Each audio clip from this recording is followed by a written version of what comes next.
Hey friends, if you wish to fix error code 0xc000000f on your Windows 11 computer, then please watch this video. I will guide you through the resolutions. So the first solution will be to repair BCD, the boot configuration drive, and we have 3 commands for you. I will share this in the description section of the video.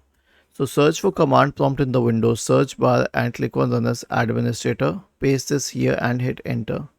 The next solution is a check the scan, so search for command prompt in the Windows search bar and click on Run as Administrator. Type the command chkdsk space /r space /f and hit enter. Press Y and hit enter once again to initiate the scan. And the last scan will be an SFC scan, so search for command prompt in the Windows search bar. Click on Run as Administrator. Type the command SFC space /scan now and hit enter to invoke the SFC scan. Was this helpful? If yes, then please subscribe to the channel. If not, then let us know in the comment section of the video on how we could help you further. Thank you for watching this video and have a nice day.